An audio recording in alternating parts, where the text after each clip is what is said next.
Well, let's stay on election matters now. Ahead of the forthcoming general elections, the Independent National Electoral Commission, INEC, has disclosed that no election will be held in 240 polling units across the country. The INEC Chairman, Mahmood Yakubu, revealed this on Monday at an ongoing meeting with leaders of the 18 political parties at the Commission's headquarters in Abuja. He said, quote, "There are 240 polling units without registered voters spread across 28 states and the Federal Capital Territory, FCT. They range from 1 polling unit to 12 polling units in each state and the FCT, except Taraba and Imo State with 34 and 38 polling units respectively. No new registrants chose the polling unit and no voters indicated interest to transfer to them during the last continuous voter registration CVR, mainly for security reasons. And this means that no elections will hold in these polling units." End of quote. Now, helping us make more sense of this is Zege, a public affairs analyst. Thank you for joining us. Good morning. Thank you for having me. INEC has said that 240 polling units would not be experiencing or elections will not hold in this polling unit, including the FCT. What are your thoughts on this?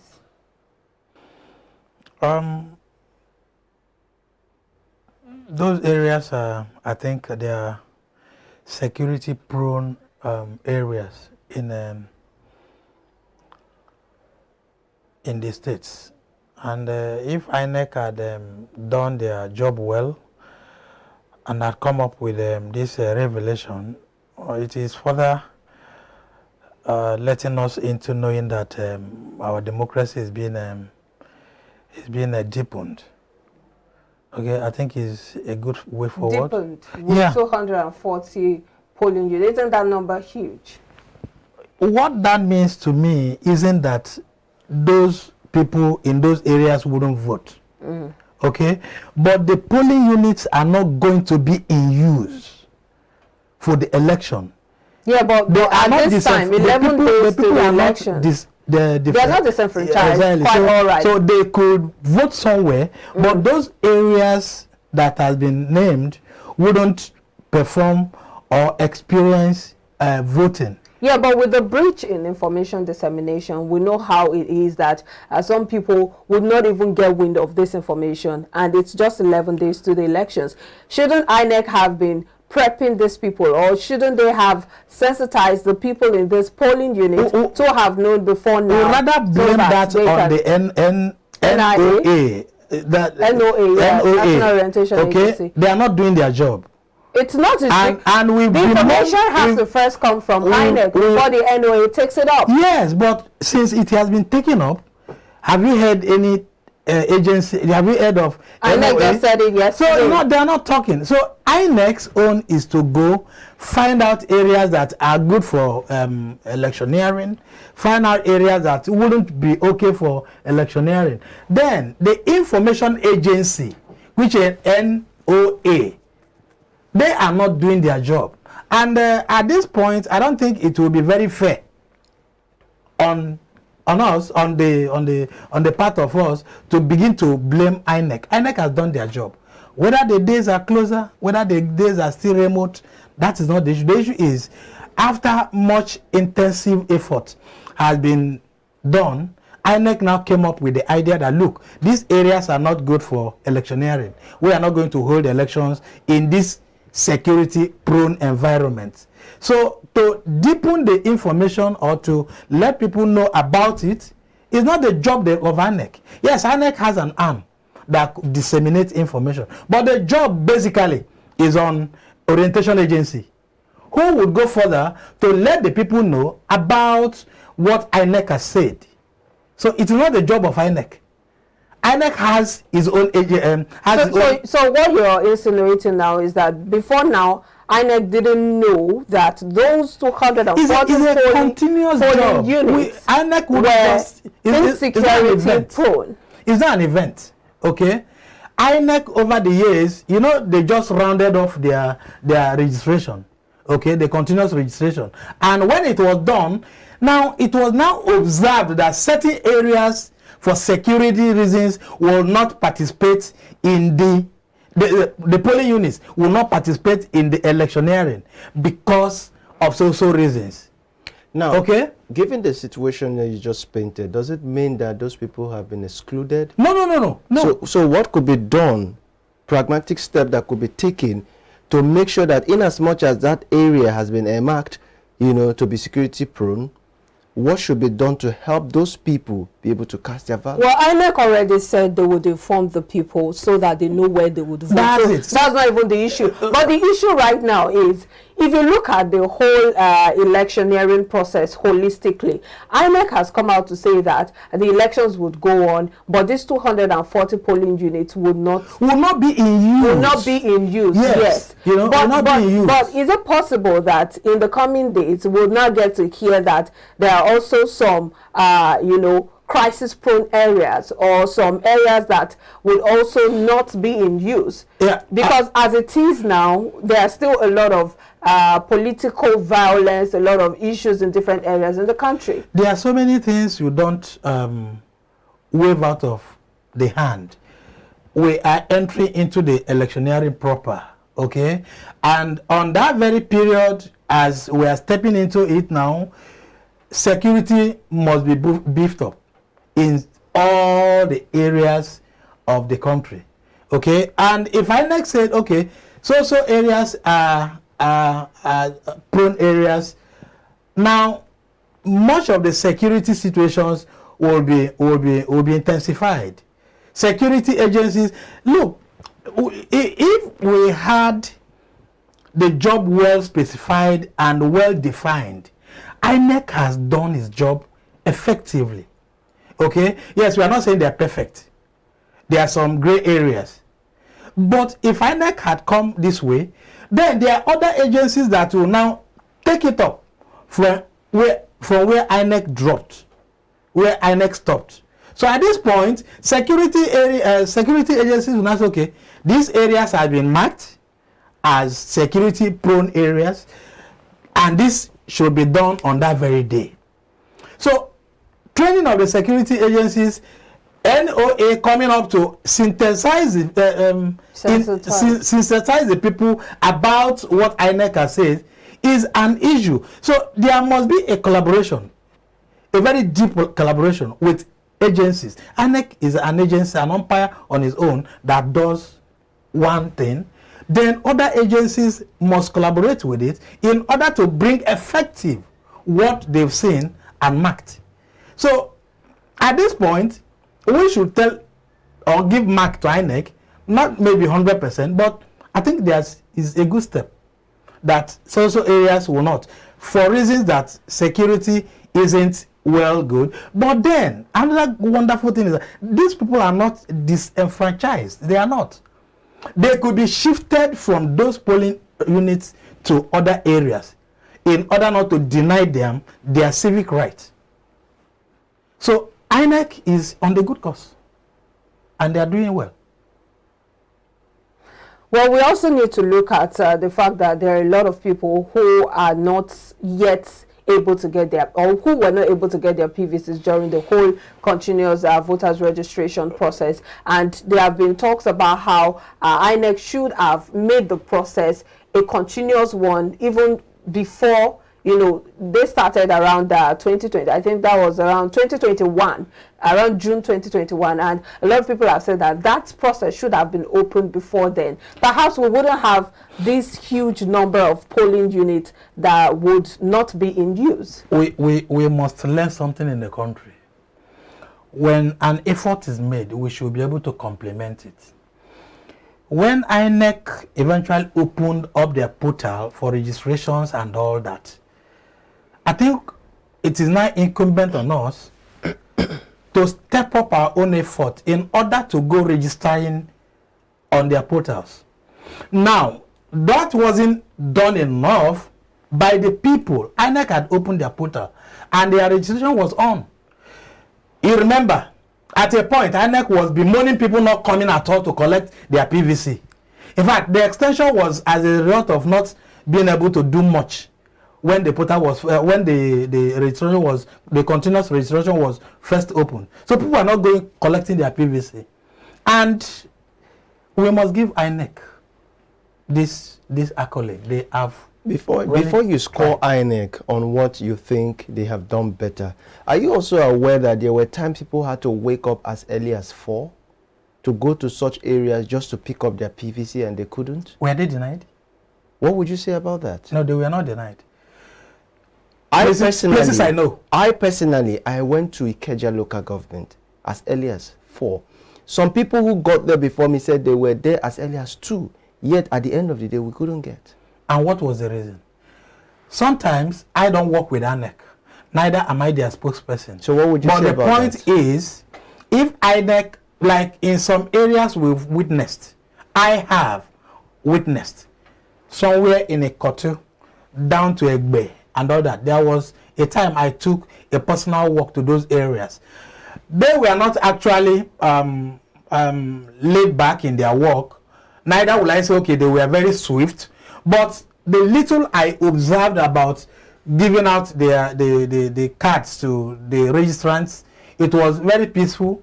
But then, the hitch I had that day, I heard people complain about, was the timely intervention of INEC officers coming not at exactly the time that they're supposed to be there. Okay? And given our environment, we are not perfect here. Situations might not be very perfect. But I think another thing should be that when instructions are given, we should be able to obey those instructions.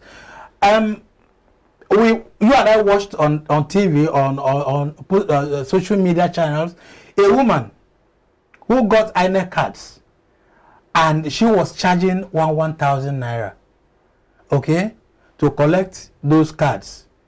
I think she has been prosecuted now. But give it plus minus. In so many other areas I have witnessed, I should say INEC scored above the pass mark. Okay? But then we are not giving them that accolade because they've done so well. You can't get what you can get in the whole world is a near perfect situation, but you can't get a perfect situation as long as it is human engagement.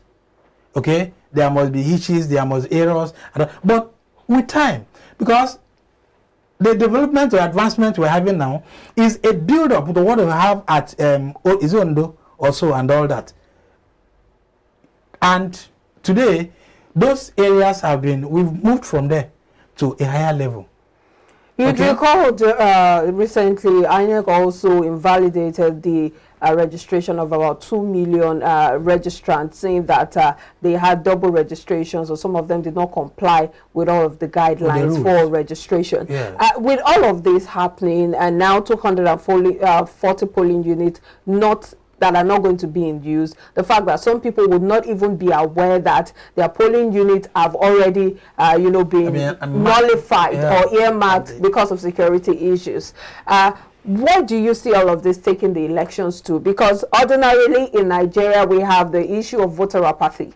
Do you see this further intensifying that voter apathy? Do you see it further making or reducing the number of people who would turn out to vote? I think the problem we have majorly is human errors.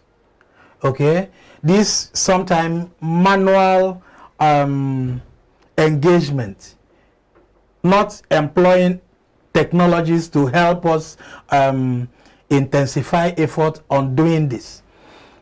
In other countries of the world where some of these issues are not experienced, I think they employed technology.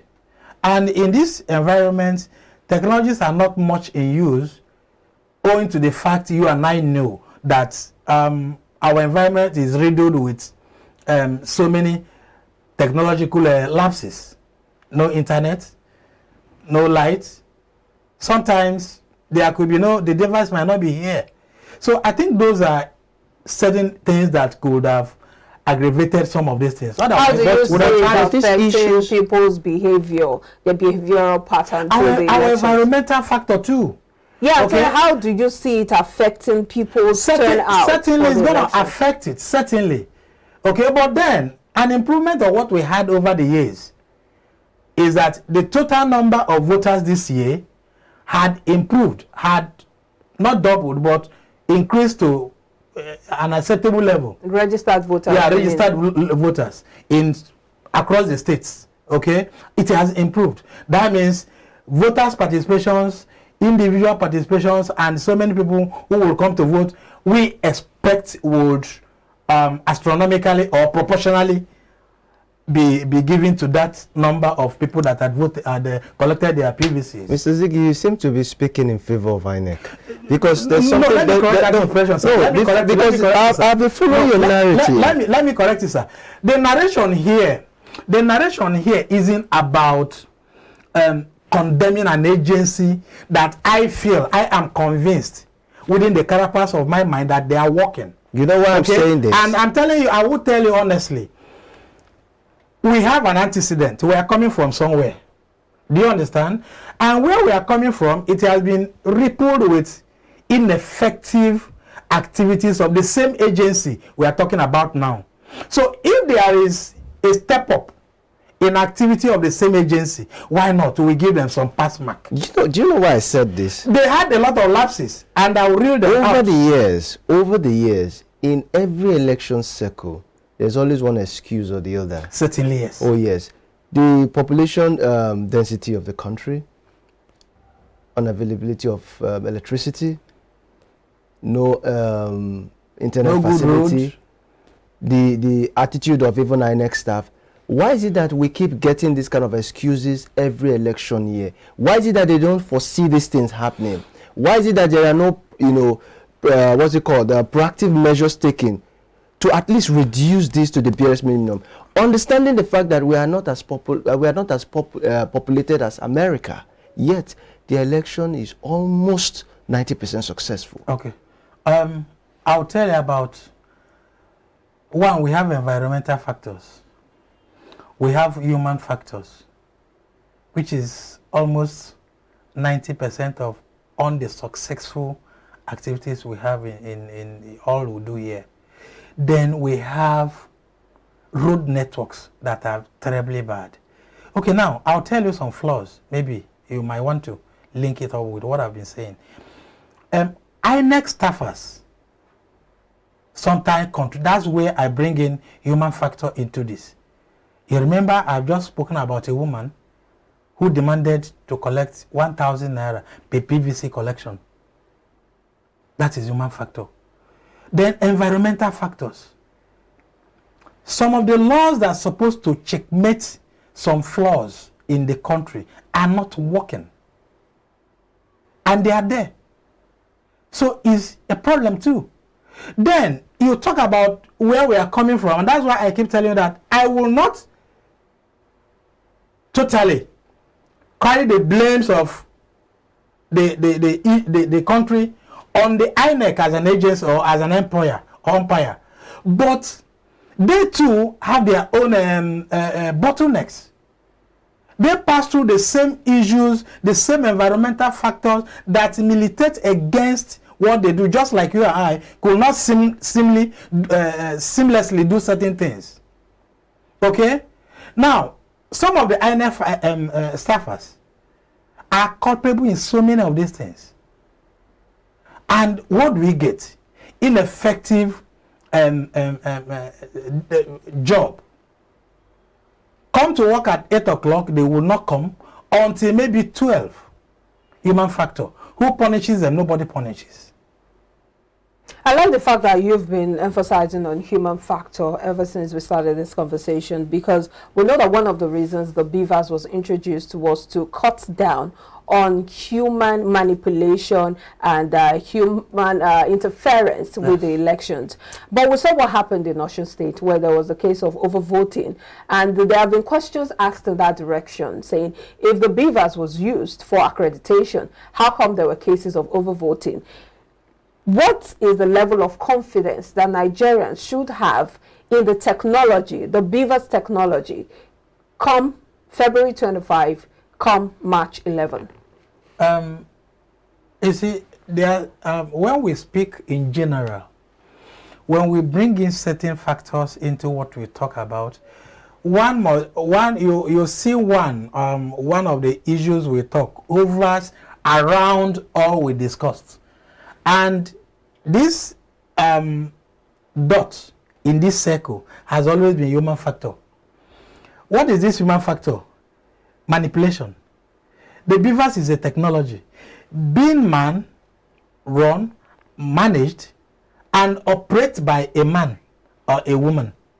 Okay, and beaver is being set to a particular digit, right, in calculation or in when it is set to work.